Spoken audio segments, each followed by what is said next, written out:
Sunday suspense, শুধুমাত্র মির্চি 98.3-তে। বাংলা সাহিত্যের রোমাঞ্চকর কিছু গল্প দিয়ে সাজানো আমাদের এই বিশেষ নিবেদন সানডে সাসপেন্স। আজ আপনার জন্য অদৃশ বর্ধনের লেখা চুল। অদৃশ বর্ধনের জন্ম 1932 সালে কলকাতায়। বিজ্ঞানের স্নাতক এই লেখকের ছোট থেকেই রহস্য রোমাঞ্চ গল্পের প্রতি প্রবল আকর্ষণ ছিল। প্রথম গল্প বেরোয় শুকতারায়, তারপর রোমাঞ্চ ও অন্যান্য পত্রিকার জন্য লিখে গেছেন নানান গল্প উপন্যাস। এদেশের কল্পবিজ্ঞান কাহিনীর প্রথম পত্রিকা আশ্চর্যর প্রতিষ্ঠাতা ও সম্পাদক হন 1961 সালে। আজকের গল্পটি আমরা নিয়েছি রঞ্জিত চট্টোপাধ্যায় সম্পাদিত নির্বাচিত ভূতের গল্প এই বইটি থেকে। প্রধান চরিত্রে বিবেক, আশিস ও সুমিতা। গল্প পাঠে মীর ও সমক। গল্পের সূত্রধার দীপ। শুরু হচ্ছে চুল।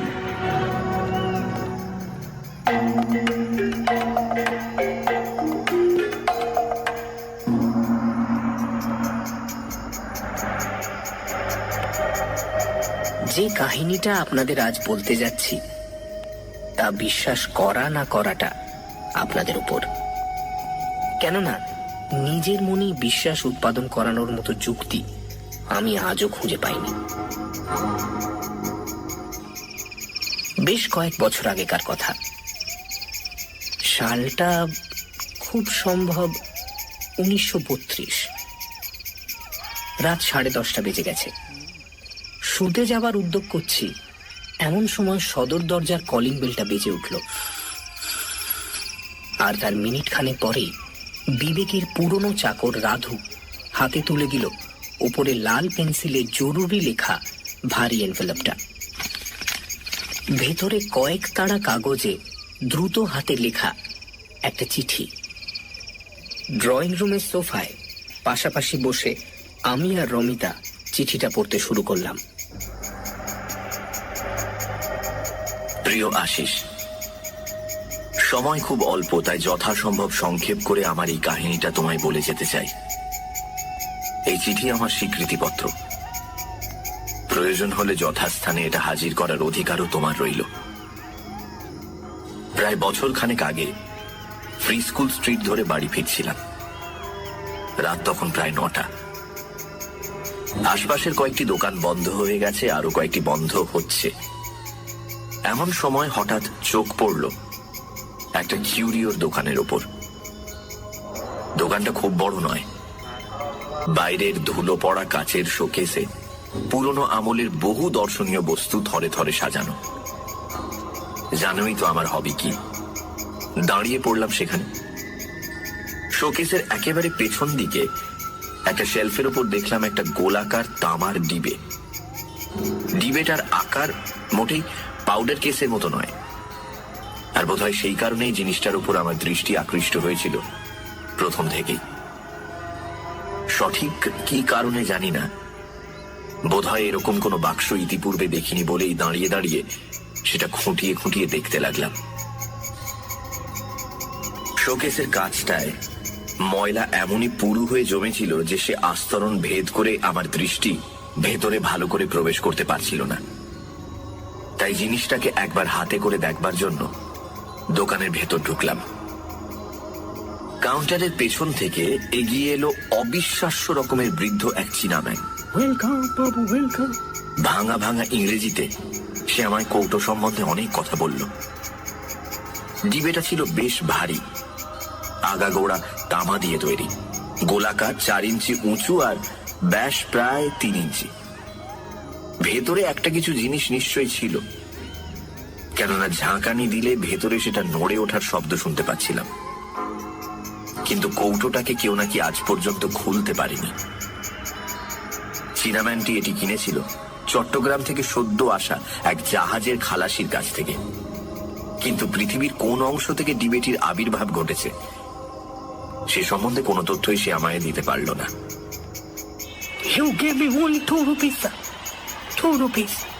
আমি তাকে 1 টাকা দিলাম।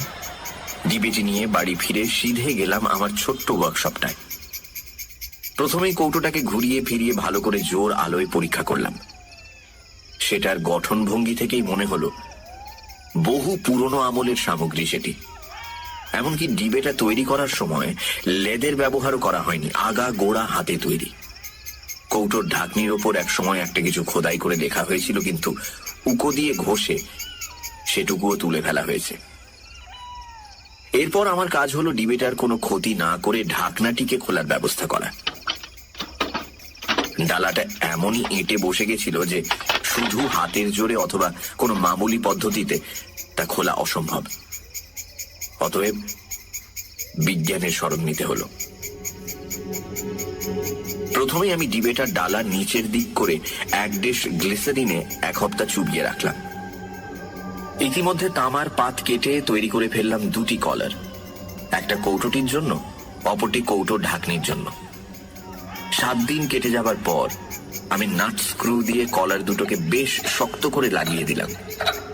তারপর কৌটোটিকে ভাইসে চেপে ধরে কলারের উপর হাতুড়ি ঠুকে ঢাকনিটাকে ঘুরিয়ে দেবার চেষ্টা করতে লাগলাম, কিন্তু ঢাকনিটা ঘুরল না। তখন উল্টো দিকে হাতুড়ি ঠোকা দিতেই তৎক্ষণাৎ ঘুরে গেল ডালাটা।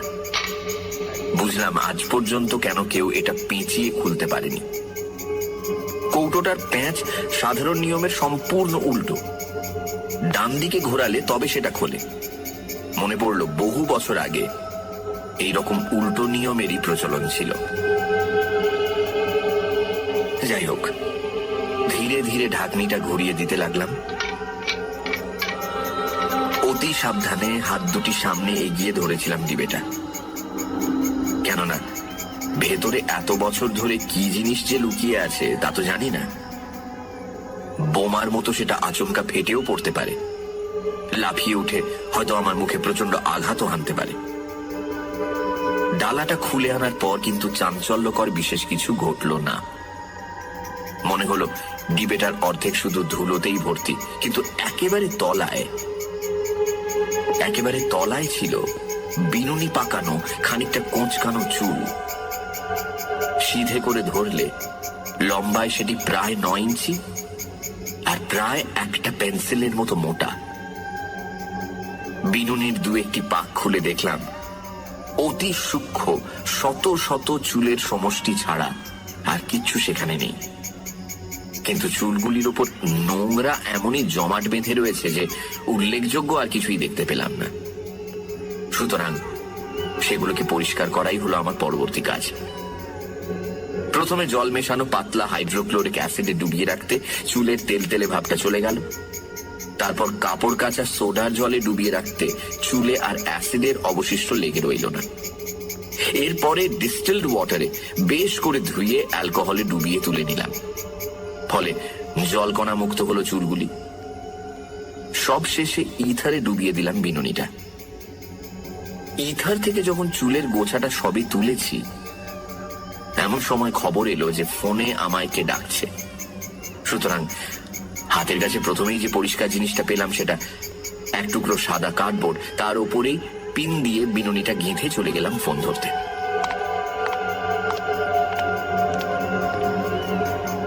পরে যখন চুলের গুচ্ছটাকে ভালোভাবে পরীক্ষা করলাম, একটি বিষয় দেখে যেমনই আশ্চর্য হলাম তেমনই হলাম কৌতূহলী। চুলগুলি একজন নারীর কেশ থেকে সংগৃহীত হয়নি, বিভিন্ন নারীর কেশ সম্ভার থেকে সংগ্রহ করে এনে তবে তাদের বিনুনি পাকিয়ে এক করে রাখা হয়েছে। ঘোর কৃষ্ণবর্ণ থেকে শুরু করে বাদামি, লালচে, সোনালী, এমনকি শ্বেত শুভ্র চুল পর্যন্ত পাকিয়ে রাখা হয়েছে পরম যত্নে। কোনো চুলেরই কৃত্রিম রং নেই। তা থেকেই প্রমাণিত হয় কত বহু বছর আগেকার সেই বিনুনিটি। এরপর নিছক কৌতূহলের বশে 2-1জনকে বিনুনিটি দেখালাম, কিন্তু বস্তুটি তাদের বিশেষ আগ্রহের খোরাক হয়ে উঠেছে বলে মনে হলো না। সুতরাং সেটিকে আমি তামার ডিবেতে ভরে কাবার্ডের অন্যান্য সংগ্রহের সাথে রেখে দিলাম। তারপর এক সময় ধীরে ধীরে মন থেকে মুছে গেল সে কথা। আর তারপরেই ঘটল অদ্ভুত ঘটনাটা। প্রায় দিন 10 পরে হঠাৎ দেখা হয়ে গেল আমার এক বন্ধুর সাথে আর এক বন্ধুর বৈঠকখানায়। বন্ধুটির নাম সমরজিৎ। সমরজিতের কপাল ঘিরে একটা পুরো ব্যান্ডেজ। স্বভাবতই জিজ্ঞেস করলাম তার মাথায় কি হয়েছে, কিন্তু তার উত্তর শুনে অবাক হয়ে গেলাম। মাথায় যে তার কি হয়েছে তা সে নিজে তো জানেই না, এমনকি তার ডাক্তারও জানে না। চা খেতে খেতে আচম্বিতে সে ধড়াস করে পড়ে যায় মেঝের ওপর, নিস্পন্দ দেহ থাকে পড়ে। বেজায় ভয় পেয়ে গিয়ে তার স্ত্রী তৎক্ষণাৎ খবর পাঠালে ডাক্তারের কাছে। মিনিট 5 মধ্যেই চেতনা ফিরে আসতে উঠে বসে জিজ্ঞাসা করলো সমরজিৎ যে কে তার কপালে মারল। কিছুক্ষণের মধ্যে সুস্থ হয়ে উঠল সে। শুধু কপালে তীব্র যন্ত্রণা বোধ ছাড়া আর বিশেষ কোনো অসুবিধা রইল না। কপালের যে জায়গাটায় যন্ত্রণাটা অনুভূত হচ্ছিল সেখানটায় ডাক্তার প্রথমে একটা লালচে দাগ ছাড়া আর কিছুই দেখতে পেল না। দাগটা ধীরে ধীরে স্পষ্ট হয়ে উঠছিল, ধীরে ধীরে পরিষ্কার হয়ে ফুটে উঠতে লাগলো দাগটা। শেষে মনে হলো কপালের ওই জায়গাটায় লাঠি দিয়ে হানা হয়েছে এক প্রচন্ড আঘাত। পরের দিন দাগটা সেই রকমই রইল, তবে দেখা গেল দাগটার চারদিকে বেষ্টন করে গোল ভাবে ফুটে উঠেছে থেঁতলে যাওয়ার মতো একটা চিহ্ন, নীলচে কালশিটের আভা। তারপর ধীরে ধীরে সব ভালো হয়ে আসতে লাগলো। ব্যান্ডেজ খুলে সমরজিৎ দাগটা আমায় দেখালো। গোলাকার কালশিটের মাঝে ঈষৎ বাঁকানো রক্তবর্ণ একটা দাগ ছাড়া আর কিছুই নেই। বিশ্রী কৃমি কীটের মতো লাল আভা নিয়ে প্রকট হয়ে রয়েছে দাগটা। ডাক্তারের মতে দুর্বলতাবশত হঠাৎ মাথা ঘুরে যাওয়ার ফলে পড়ে যায় সমরজিৎ। সেই সময় কোনো রকমের মাথাটা ঠুকে যাওয়ার ফলেই এই বিপত্তির সৃষ্টি।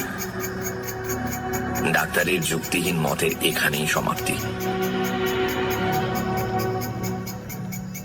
প্রায় মাসখানেক পরে সুমিতা বলল, সত্যি তোমার ওয়ার্কশপটা একটু গোছগাছ করা দরকার। মা গো, কি নোংরা। তাই নাকি? আগে হ্যাঁ মশাই, কোনো ভদ্রলোক কি ওখানে কাজ করতে পারে? শুনে দীর্ঘশ্বাস ফেললাম আমি। কিন্তু সুমিতা ছাড়বার পাত্রী নয়। কোমরে আঁচল জড়িয়ে এক হাতে ঝাঁটা আর অন্য হাতে আমাকে ধরে যাত্রা করলো ওয়ার্কশপের দিকে। পরিষ্কার করার মধ্যে কাজ ছিল শুধু ঘরের বিভিন্ন জায়গা থেকে যন্ত্রপাতিগুলো সংগ্রহ করে শেলফের যথাস্থানে রক্ষা করা আর মেঝের বাজে জিনিস দেখলেই তুলে জঞ্জাল গাদায় স্তূপীকৃত করা। আর তার মাঝেই সবিরাম চলতে লাগলো সুমিতার বকবক। তোর বাবা, ভালো লাগে না, সব যেন আমার জ্বালা। নিজে করবে কাজ আর সেগুলোকে সব। প্রথমেই আমার দৃষ্টি আকৃষ্ট হলো এক টুকরো সাদা কার্ডবোর্ডের ওপর। এটা সেই বোর্ড যার উপর আমি টেলিফোন কল আসার জন্য চুলের গুচ্ছটা রেখে গিয়েছিলাম। কার্ডবোর্ডটার অপর দিকে চোখ পড়তে দেখলাম সেটা ফ্ল্যাশ লাইটে তোলা একটা গ্রুপ ফটোগ্রাফ। বন্ধু বান্ধবদের মধ্যে আমিও আছি সেই ফটোতে।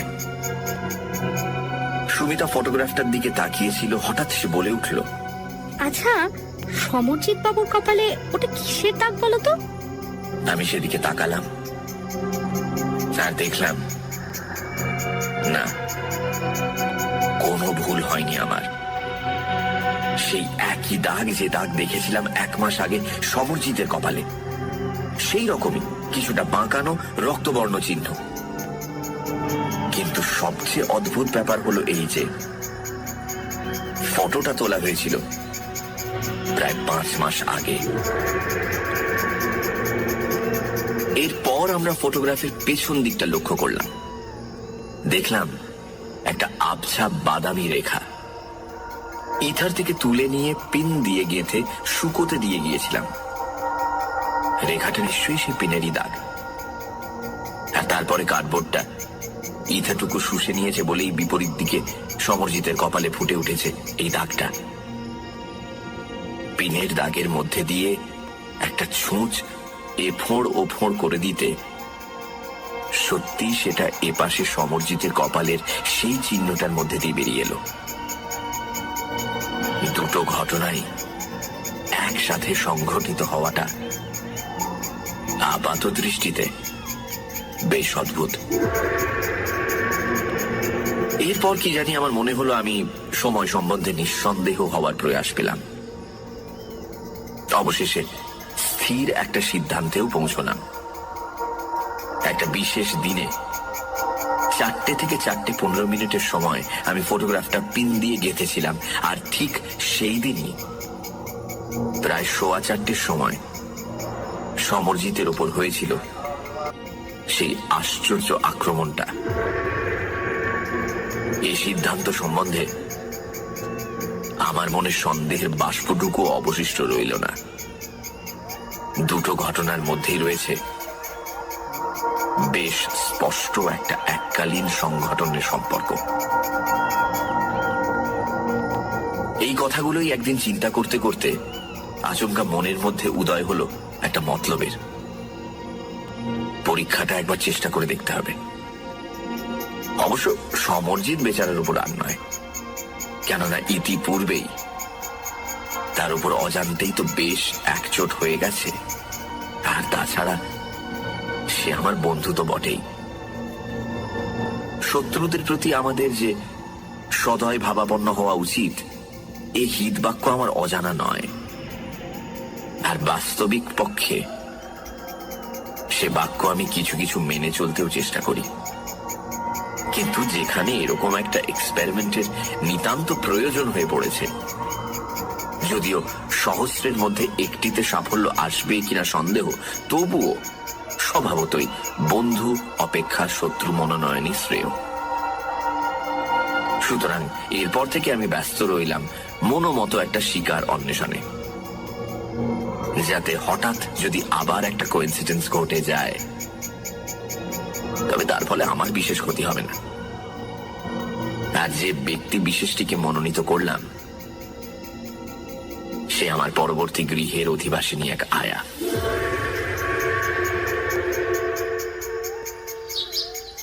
বাথরুমের জানলা থেকে ওদের উঠোনটা আমরা দেখতে পেতাম।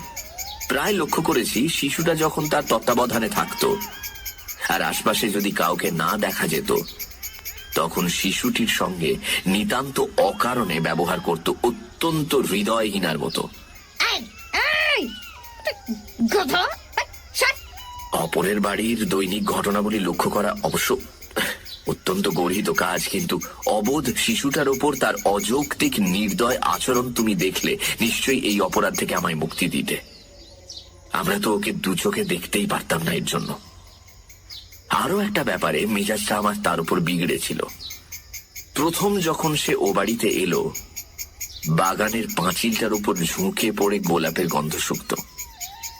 এটাই যদি ক্ষান্ত থাকতো তাহলে কিছুই হতো না, কিন্তু অনর্থক বোঁটা শুদ্ধ ফুলগুলো তুলতো আর ছুঁড়ে ফেলতো মাটিতে। অচিরেই সেই ঘটনার পুনরাবৃত্তি হওয়া আমি বন্ধ করলাম। পাঁচিলের ওপর থেকে সহজলভ্য কয়েকটি গোলাপ গাছের চারপাশে বঁড়শি দিয়ে এমন সুকৌশলে এক দুর্ভেদ্য ব্যারিকেড বানালাম যে পরের দিনই সকালে বেশ একটু হইচই শোনার পর 1 সপ্তাহ ধরে দেখেছিলাম আয়ার হাতে পুরো ব্যান্ডেজটা। মোটের উপর আমার এক্সপেরিমেন্টের পক্ষে সম্পূর্ণ উপযুক্ত ব্যক্তি হলো সে। কাজেই আমার প্রথম কাজ হলো তার একটা ফটোগ্রাফ তুলে ফেলা। পরের দিন ঝলমলে রোদ্দুর ভরা সকালে যখন সে উঠোনে পায়চারি করছে, আমি বাথরুমের জানলা থেকে এরোপ্লেন ওড়ার মতো কি ওইরকম একটা বিদঘুটে শব্দ করতে সে মুখ তুলে তাকালো, আর তৎক্ষণাৎ শাটার টিপে দিলাম। প্রথম প্রিন্টটা যখন শুকলো, সেই রাতেই প্রায় 11টার সময় আমি চুলের বিনুনিটা নিয়ে তার কপালে দুটো পিন দিয়ে আটকে রাখলাম। অবশ্য নিজের এই নির্বোধ কার্যকলাপের জন্য হাসি পাচ্ছিল খুবই, কিন্তু নিতান্তই একটা ছেলে খেলা পরীক্ষার মতো সহজভাবে সেটাকে গ্রহণ করতে পেরেছিলাম। তারপর পিন লাগানো ফটোগ্রাফটা রেখে দিলাম ওয়ার্কশপের কাবার্ডে। সানডে সাসপেন্স, শুধুমাত্র মির্চি 98.3-তে। গল্পের পরবর্তী অংশ।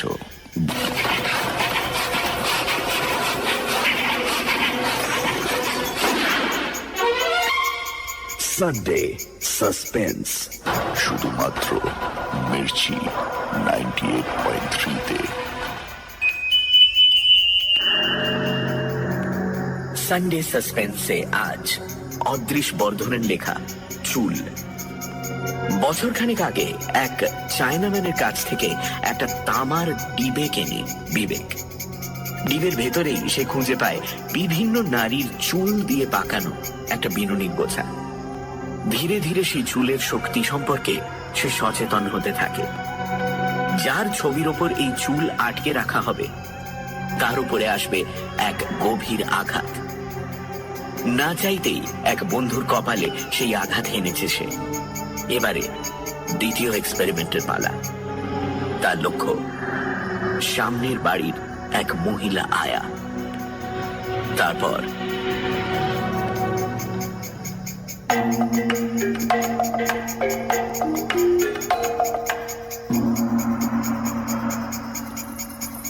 পরের দিন সন্ধ্যায় বাড়ি ফিরতে সুমিতা বলল, এই শুনেছো, আজকে সকালে নাকি পাশের বাড়িতে আয়াটাকে বিছানায় মরে পড়ে থাকতে দেখা গেছে। কি জানি বাবা, এই তো দুদিন আগেই দেখলাম, কথা হলো বলো বৌদি কেমন আছো, আমি বুঝতেই পারছি না। আরো অনেক কিছুই গড়গড় করে বলে গেল সুমিতা। লোকজন এ ব্যাপারে বেশ চঞ্চল হয়ে উঠেছে, পুলিশ এসে জোর তদন্ত শুরু করেছে, ইত্যাদি ইত্যাদি।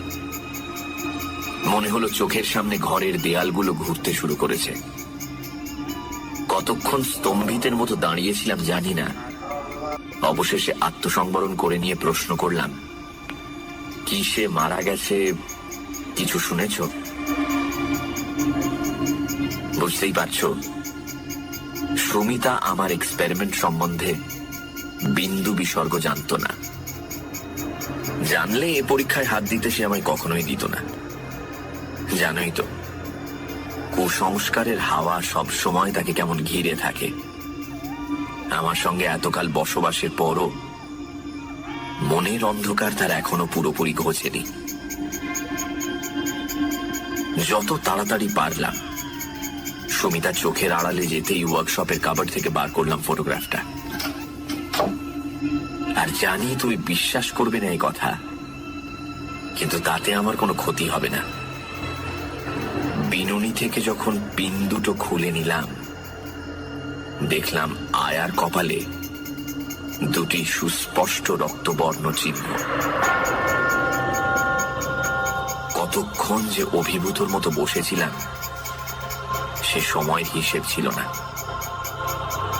ইংরেজিতে যাকে কোইন্সিডেন্স বলে, তা কি কখনো দুবার ঘটা সম্ভব? একবার সমরজিতের ক্ষেত্রে, আবার এই আয়ার ক্ষেত্রে। কিন্তু আমার চোখকে আমি অবিশ্বাস করতে পারি না। আমার চোখের সামনে আয়ার কপালে দুটি জল জলে রক্তবর্ণ বিন্দু আমার শিক্ষা সংস্কৃত মনকে যেন মৌন ভাষায় বিদ্রুপ করতে লাগলো। এই ব্যাপারে তখনকার মতো মনের মধ্যে যেটুকু অনুতাপের অগ্নিশিখা দেখা দিয়েছিল, ধীরে ধীরে তা নিভে গেল। প্রথমেই শুরু হলো আমার ব্যক্তিগত তদন্ত। কিভাবে আয়ার মৃত্যু ঘটেছে সে অনুসন্ধান করতে আমি উঠে পড়ে লাগলাম। পুলিশি রিপোর্টে অবশ্য ছিল মৃত্যুটা হয়েছে নিছক প্রকৃতির নিয়মানুযায়ী, অর্থাৎ ব্রেনের মধ্যে কয়েকটি শিরা অতিরিক্ত রক্তের চাপে ফেটে যাওয়ার ফলেই মৃত্যু এসেছে। কিন্তু শুধু একটি জায়গায় সব ডাক্তারদের বুদ্ধি ঘুরিয়ে গেল যে প্রকৃতির সেই নিয়মটি কি কারণে হঠাৎ কার্যকরী হয়ে ওঠে এমন মৃত্যু ডেকে আনলো। সমরজিতের কপালে যেমন চিহ্ন দেখেছিলাম, এরও কপালে ছিল হুবহু সেই চিহ্ন, তবে এবার সংখ্যায় দুটি। দু একজন ডাক্তার অবশ্য বলেছিল যে এক্স রে করে করোটির ভেতরটা দেখা যাক। এক্স-রে ফটো উঠেছিল, কিন্তু আভ্যন্তরিক কোনো স্নায়ু বিকৃতি দেখা যায়নি। সুতরাং ব্যাপারটা শেষ হয়ে গেল এইখানে। কিন্তু আমার মাথা তখন চঞ্চল, হাজারটা চিন্তা ঘুরে বেড়াচ্ছে। শরীর খারাপ থাকার জন্য মাথা ঘুরে পড়ে যাওয়াটাও তো আয়ার পক্ষে সম্ভব। আরো তো কত কারণ থাকতে পারে। সত্যি কি ওই কেশগুচ্ছের সঙ্গে এই মৃত্যুর কোনো সম্পর্ক আছে? বাস্তবে ওইখানেই বিষয়টার ওপর আমি জবনিকা টেনে দিতে পারলাম না। সুতরাং আবার একটা পরীক্ষার জন্য খুঁজতে লাগলাম আর একজনকে। আর অনেক ভেবে চিনতে আমার বাড়ির উল্টো দিকের বাড়ির এক বাসিন্দাকে মনে মনে বেশ পছন্দ হয়ে গেল। লোকটি অবশ্য আয়ার মতো ততটা খারাপ ছিল না, কেননা নিষ্ঠুর প্রকৃতির মানুষ সে নয়, অন্তত নিজের ইচ্ছেই তো নয়। শুধু সারা দিন, বিশেষ করে গভীর রাত পর্যন্ত বেহালা বাজাবার এক বিদঘুটে নেশা তার ছিল। সুতরাং স্থির করলাম খুন করাটা উচিত হবে না, তার চেয়ে অল্পের ওপর দিয়ে একটু মজা করা যাক। মুশকিলটা হলো ফটো তোলা নিয়ে, কেননা বাইরে সে খুবই কম বেরোতো। যার সঙ্গে আমার দৈনিক একাধিকবার চোখাচোখি হচ্ছে, তার অগোচরে তারই মুখের পরিষ্কার ফটো তোলা যে কি কঠিন ব্যাপার তা তুমি উপলব্ধি করছো নিশ্চয়ই। যাই হোক, প্রায় দিন 15 পরে এই দিকটা আমি কোনো মতে কায়দা করে সামলে নিলাম। ফটোটা যদিও খুবই ছোট্ট হয়েছিল, কিন্তু পরে আমি সেটা বেশ বড় করে এনলার্জ করে নিলাম। সন্ধ্যের পর থেকে উপরের একটা ঘরে বেশ অঙ্গভঙ্গি করে ছড়ি টানত ভদ্রলোক। এক নাগাড়ে টেনেই যেত, আর বিচিত্র সব রাগরাগিনীর স্বরলহরীতে ভরিয়ে তুলত আকাশ বাতাস। সুতরাং রাতের খাওয়া সাঙ্গ হলে আমি গেলাম আমার ওয়ার্কশপে জানলায়, অপেক্ষা করতে লাগলাম সেখানে। খেয়ে দিয়ে এসে লোকটি যখন আবার ছড়ি তুলল, আমিও তুলে নিলাম আমার চুলের গোছাটি। সে যখন ছড়ি ছোঁয়ালো বেহালার তারে, আমি বিনুনি দিয়ে স্পর্শ করলাম ফটোটি আলতো ভাবে। প্রথম যখন বিনুনিটা ছুঁয়ে গেল ফটোটা, ভদ্রলোকের বেহালা থেকে উত্থিত হলো এক বেসুরো শব্দ। এতে আমার মনটা তৃপ্ত হলো না। আবার ধীরে ধীরে বিনুনি ছোঁয়ালাম ফটোটিতে। এবার আর কোনো সন্দেহই রইল না। অত্যন্ত ক্ষিপ্রভাবে কাঁধ থেকে সে নামিয়ে নিল বাদ্যযন্ত্রটি এবং প্রায় মিনিট 5 ধরে ডাঙায় ওঠা মাছের মতো খাবি খেতে লাগলো। তার ছটফটানি দেখে মনে হলো নিঃশ্বাস যেন তার রুদ্ধ হয়ে আসছে। উদ্গ্রীব হয়ে দেখতে দেখতে আমি এমন অবাক হয়ে গেলাম, মনে হলো যেন আমার নিজেরও নিঃশ্বাস ক্রিয়া বন্ধ হয়ে আসছে।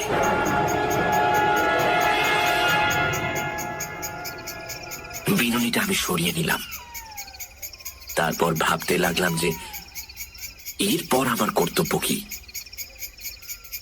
বিপজ্জনক ওই চুলের গোছাটি কি পুড়িয়ে ফেলবো নাকি রেখে দেব? অনেক ভেবে দেখলাম সাধারণ দর্শন কিন্তু অসাধারণ শক্তি সম্পন্ন ওই চুলগুলোকে আরো বিভিন্ন উপায়ে আমি তো ব্যবহার করতে পারি। সঙ্গে সঙ্গে আমার কার্যপন্থাও স্থির হয়ে গেল। আমার পরবর্তী এক্সপেরিমেন্টগুলোর বিশদ বিবরণ তোমায় বলতে গেলে একটা বই লিখে ফেলা দরকার। এসব পরীক্ষা চলেছিল বেশ কয়েকটি মাস ধরে। শেষকালে গোটা বিষয়টাকে আমি এমন একটা নিখুঁত বিজ্ঞান পরিধির মধ্যে কেন্দ্রীভূত করে ফেললাম যে কোনো জীবন্ত প্রাণীকে মশা মারার মতো ক্ষুদ্র যন্ত্রণা দেওয়া থেকে শুরু করে হত্যা করা পর্যন্ত আমার কাছে নিতান্ত ছেলে খেলার ব্যাপার হয়ে দাঁড়ালো। মনে রেখো, এই সাফল্য এসেছিল একটি পুরুষ, একটি নারী, অসংখ্য কুকুর, বেড়াল, খরগোশ আর চেতনা সম্পন্ন প্রাণীর বিনিময়ে। এরকম একটা আবিষ্কার করে যে আনন্দ আমি পেয়েছিলাম, এক্সপেরিমেন্টের পর এক্সপেরিমেন্ট করে যে মজা অনুভব করেছিলাম, তা প্রকাশ করা ভাষার সাধ্য নয়। মনটা কেমন জানি এক নিষ্ঠুর আনন্দে উঠত ভোরে, আর বারবার সেই আনন্দেরই আস্বাদ পাওয়ার নেশায় মনটা ব্যাকুল হয়ে উঠত। তারপর একদিন আমার দৃঢ় বিশ্বাস জন্মালো যে এই অপরিমেয় শক্তির প্রসাদে ত্রিভুবন জয় করাও আমার আর অসাধ্য নয়। কেশগুচ্ছটার ব্যবহার মাত্রা সম্বন্ধে আমার জ্ঞান, অভিজ্ঞতা এবং দক্ষতা এমনই গভীর আর নির্ভুল হয়ে উঠল যে ভাবলাম এরপর যদি এই শক্তিকে বাস্তব ক্ষেত্রে প্রয়োগ না করি তাহলে সেটা হবে নিতান্তই পরিতাপের বিষয়। অর্থাৎ অন্যভাবে বলতে গেলে অধিক জীবন নষ্ট না করে অল্প সময় এবং অল্প প্রয়াসে সৌভাগ্য সূর্যকে মধ্য গগনে আনতে হলে এবার শক্তির বাস্তব প্রয়োগ নিতান্তই প্রয়োজন।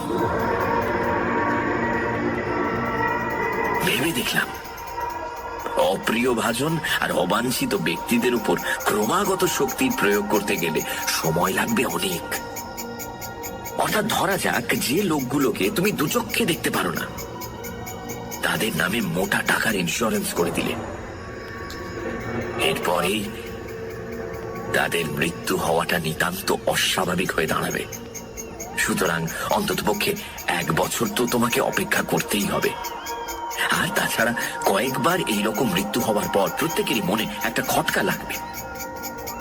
তখনই কোম্পানির পেমেন্ট দেওয়া নিয়ে শুরু হবে হাঙ্গামা।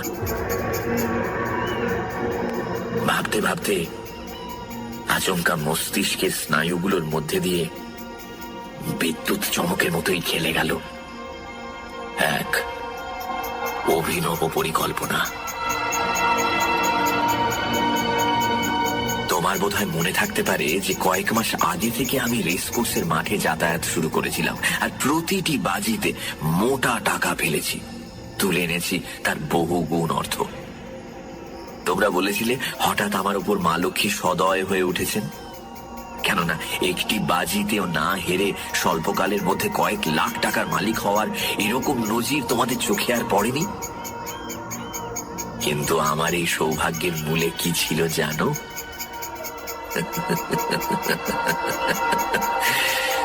বিচিত্র বর্ণের ওই কেশগুচ্ছটি। কাজটা খুবই সহজ।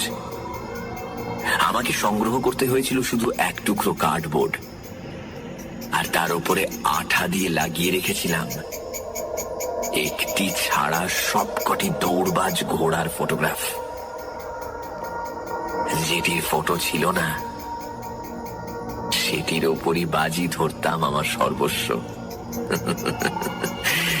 তারপর দৌড় শুরু হওয়ার একটু আগে এসে বসতাম সুবিধে মতো নিরালা দেখে একটা জায়গায়, আর এমন জায়গা বেছে নিতাম যেখান থেকে সমস্ত রেসকোর্সটা পড়ে থাকতো আমার চোখের সামনে। ভাবছো বুঝি রেসের ঘোড়াগুলোকে আমি জখম করে দিতাম? ভুল ধারণা। মারাত্মক রকমের আমি কিছুই করতাম না। শুধু ঘোড়াগুলো যখন দৌড়তে শুরু করত, আমি বিনুনিটি খুব আলতো ভাবে ফটোগুলোর উপর দিয়ে বুলিয়ে নিয়ে যেতাম। ফলে ক্লান্তিবোধ ছাড়া ঘোড়াগুলোর আর কোনো ক্ষতি হতো না। যদি দেখতাম তা সত্ত্বেও কোনো তেজি ঘোড়া আমার প্ল্যান বানচাল করার চেষ্টা করছে, তখন আবার একটু মোলায়েম স্পর্শ, ব্যাস। দৌড়ের মাঝে সবকটি ঘোড়াই যেন ক্লান্ত হয়ে না পড়ে আর দৌড় যেন পণ্ড না হয়ে যায়, সেজন্য আমি গোড়া থেকেই বেশ সতর্ক থাকতাম। একটা ছাড়া সবকটি ঘোড়াই যদি মাটিতে লুটিয়ে পড়ে অথবা থেমে গিয়ে ছটফট করতে থাকে, তাহলে রেস বাতিল হয়ে যাওয়ার সম্ভাবনা খুবই বেশি। সুতরাং রীতিমতো নৈপুণ্যের সঙ্গে চুলের গোছা ব্যবহার করেছি প্রত্যেকবার। আর ঘরে এনেছি টাকা, প্রচুর টাকা।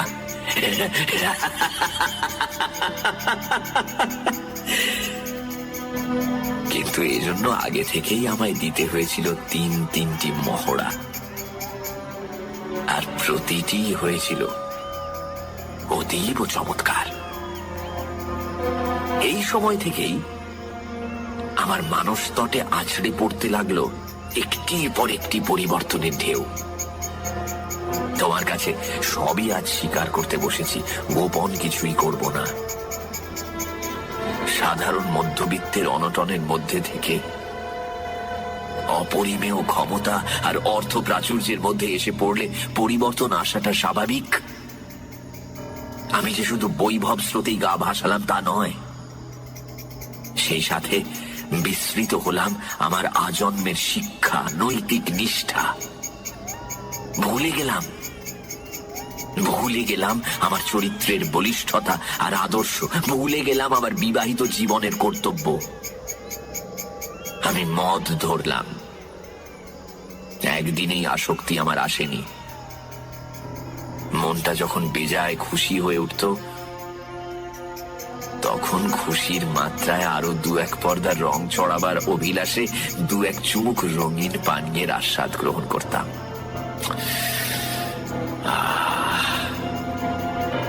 যতদিন যেতে লাগলো, অর্থ আসতে লাগলো স্রোতের মতো, আর ততই ধীরে ধীরে মনের যেটুকু বাধা ছিল তাও গেল মুছে।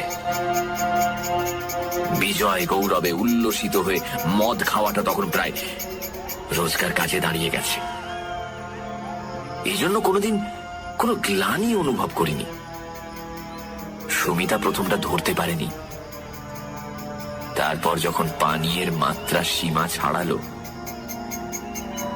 সুমিতার আর কিছুই অজ্ঞাত রইল না। কিন্তু ভাই আশিস, তার মতো স্ত্রী পাওয়া বহু জন্মের পুণ্যের ফল ভাই। সে রাগ করেনি, কড়া কোনো কথাও শোনায়নি, অভিমানও করেনি। শুধু গভীর দুটি বড় বড় চোখে নীল সায়রের মতো অশ্রুধারা দুলিয়ে আমাকে মিনতি করেছে। দুটি পা চোখের জলে ধুইয়ে দিয়েছে, কিন্তু তবুও আমার চৈতন্য হয়নি। হেসে তার মিনতিকে উড়িয়ে দিয়েছি, বলেছি, খাচ্ছি তো খাবারই জিনিস, অখাদ্য তো নয়। কেন এত ভাবছো বলো তো?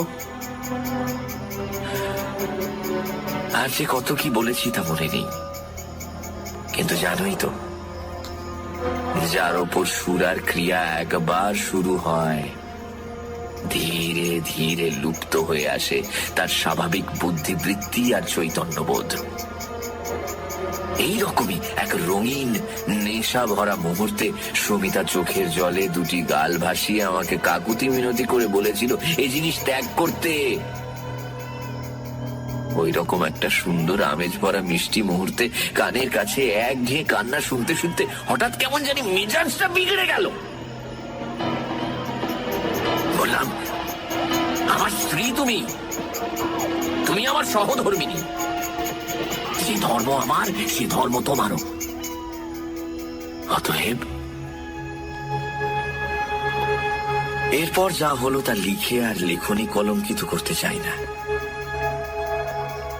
সুমিতার মুখে শেষ পর্যন্ত এক ফোঁটা উইস্কিও ঢালতে পারিনি,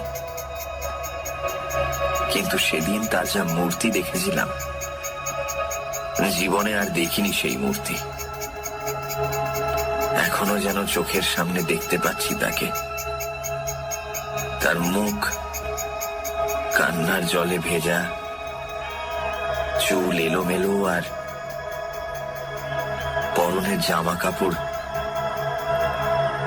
এদিক সেদিক। কণ্ঠে তার সে কি তীব্রতা! আমি বারণ করছি তো, আমি এসব মুখে ছোঁয়াবো না। ছি ছি, ছাড়ো আমাকে, ছাড়ো আমাকে। আমার ভালো লাগছে না, কিন্তু আমি বলে রাখলাম, আমাকে ছাড়ো। যেটুকু চৈতন্য আমার জেগেছিল এরপর সেটুকুও যেন লোপ পেল। সে কি বলেছিল মনে নেই, শুধু মনে আছে মাথার মধ্যে যেন দাউ দাউ করে জ্বলে উঠেছিল নরকের আগুন। চিৎকার করে বলেছিলাম, তবে দেখো আমার ক্ষমতা, মদ তোমাকে আজ খাওয়াবই। চোখের পলকে আলমারি থেকে টেনে বার করলাম পারিবারিক অ্যালবাম, আর পকেট থেকে চুলের গোছাটা বার করে চেপে ধরলাম ফটোটির ওপর।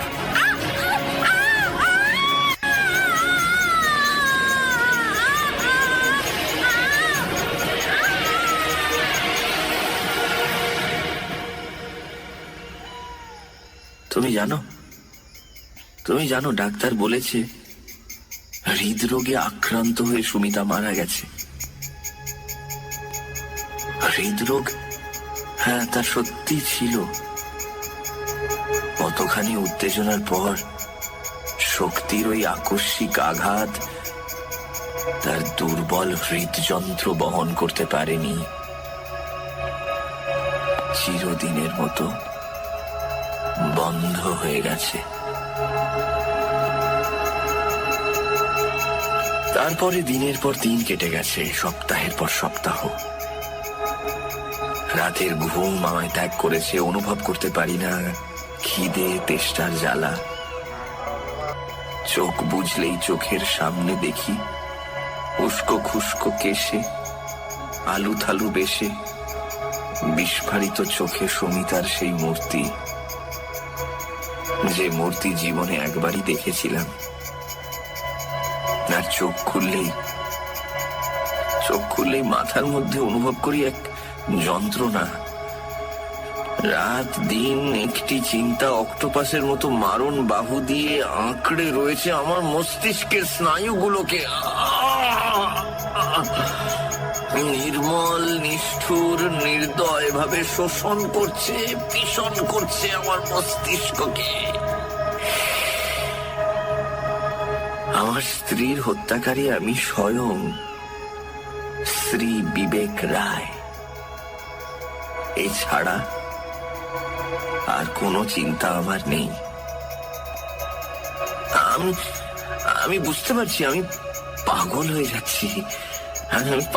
যাচ্ছি। রাত দিন বিড়বিড় করে কি সব বকি, ভালোবাসি একা থাকতে, এমনকি রাধুও সামনে এসে পড়লে উঠি আঁতকে। এই বুঝি সে ধরে ফেললো আমার অপরাধ।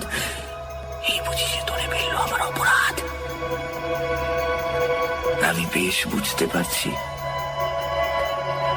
আমার চিন্তাধারা বিকৃত হয়ে যাচ্ছে, আমি উন্মাদ হয়ে যাচ্ছি। কিন্তু তার আগেই লিখে রেখে গেলাম আমার স্বীকৃতি। বিশ্বাস করো আর নাই করো, যে মহাপাপ আমি করেছি তার শাস্তি দেবার আয়োজন করেছেন বিধাতা স্বয়ং সারাটা জীবন ধরে। কিন্তু আমি পারবো না। এর শাস্তি সারা জীবন ধরে বহন করছে, আমি পারবো না। আশিস,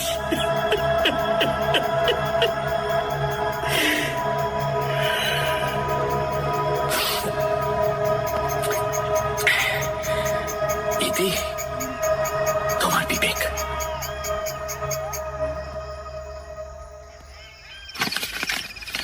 স্ত্রী শোকে সত্যি বেচারা একেবারে উন্মাদ হয়ে গেছে। চিঠিটা ভাঁজ করতে করতে বললাম আমি, ওগো, আমার ভীষণ ভীষণ ভয় করছে। আমার মনে হচ্ছে এক্ষুনি কোনো বিপদ হবে। আমাদের এক্ষুনি এখান থেকে যেতে হবে। তুমি চলো প্লিজ, তুমি চলো এক্ষুনি। বলতে বলতে রমিতার দুই চোখ জলে ভরে ওঠে।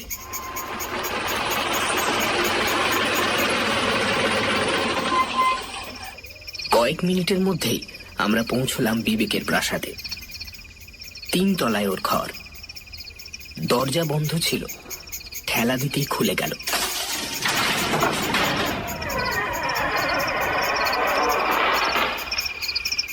প্রথমে ঘরে কাউকে চোখে পড়ল না।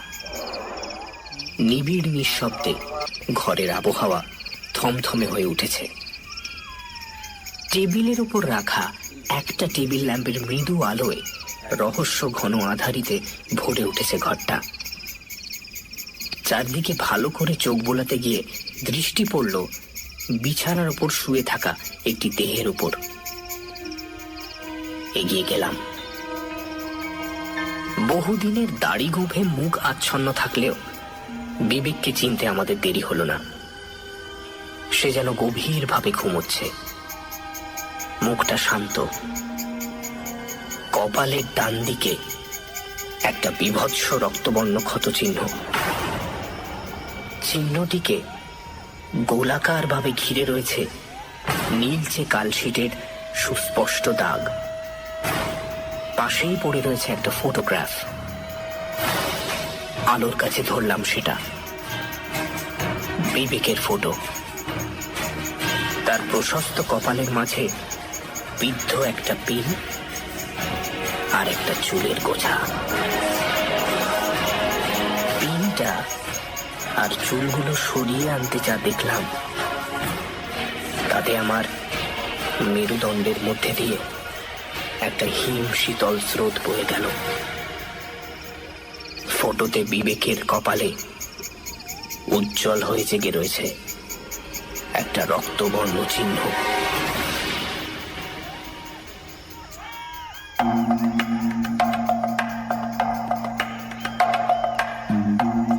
শুনছিলেন চুল, রচনা অদৃশ বর্ধন। গল্প পাঠে ও বিবেকের চরিত্রে মীর। গল্প পাঠে আশিস ও চায়নাম্যানের ভূমিকায় সোমক। গল্পের সূত্রধার দীপ। সুমিতা শ্রী, রমিতা রিয়া। শব্দগ্রহণ, আবহ সঙ্গীত এবং স্পেশাল এফেক্টসে রিচার্ড। বিশেষ সহযোগিতায় সোমক। পর্ব পরিচালনায় রাইট ব্রাদার্স থেকে অনির্বাণ ও অভিষেক। পরিকল্পনা ও পরিচালনায় ইন্দ্রাণী। আগামী সপ্তাহে ঠিক এই সময় আরো একটি রোমাঞ্চকর গল্প নিয়ে হাজির হবে সানডে সাসপেন্স।